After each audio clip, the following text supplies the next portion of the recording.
Would you believe me if I told you that this set is less than 50% full? Today I'm going to show you my top favorite hacks for achieving a full set without lashing every single natural lash.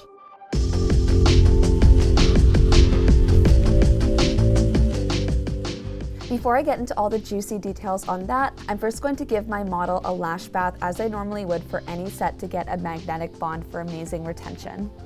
And I will be using one of my favorite layering techniques on her. So to help me with that, I'm going to cleanse her upper eyelid as well, and I will explain that later on in the video.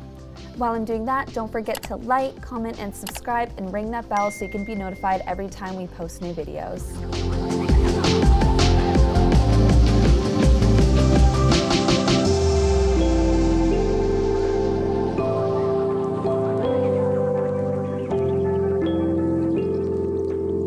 Because Maddie is sensitive to light, I'm using my fingers to gently lift her eyelid open to get those EYEPADs on without making her eyes water. We do have a more in-depth tutorial on how to apply the EYEPADs opened and closed. We will link it here on the screen. For Maddie's mapping today, I am doing a doll eye / sunset style to follow the shape of her crease while keeping our lengths on the shorter side for that iconic Russian volume look. And Maddie has probably some of the craziest lashes I've ever seen. Just check out her top layer. Almost her entire top layer consists of rogue lashes that sit so high up on her eyelid.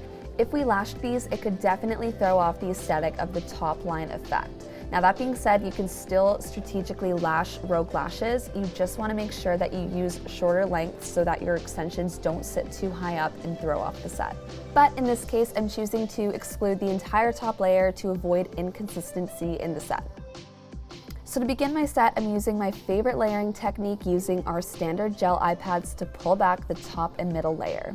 The reason I cleansed her upper eyelid with Lash Bath was to remove all the oils from her skin so that the pads would stick much better. I love this isolation hack because honestly, you can never go wrong with it. It's so easy to pull back the layers, it makes isolation almost effortless, and the gel doesn't stick to the lashes, making it really easy to remove. Since we are strategically lashing in layers, using this technique really helps me identify the bottom layer to get a much better view, making it easy to apply my extensions nice and close to the lash line. Ideally, you want to aim to place your extensions 0.5 to 1 millimeter away from the skin with any client, but it's definitely more important when working on blonde natural lashes because if we place the extension too far away, then it will give her the appearance of blonde roots, so the set won't look as dark. For my lashes today, I'm using 10D.03 mid-stem pre-fans. Mid-stem pre-fans have definitely been my go-to lately for creating volume and mega volume sets. They are super lightweight and add darkness to the lash line while still creating a full and fluffy result.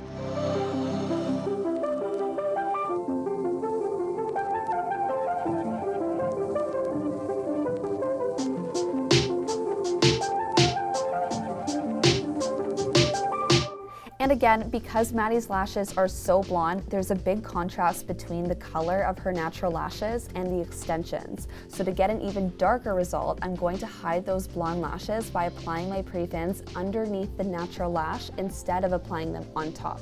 And let me tell you, the result is so beautiful when you do this technique, especially on the bottom layer. In this way, when she looks in the mirror, it will look like those extensions are growing straight out of her lash line.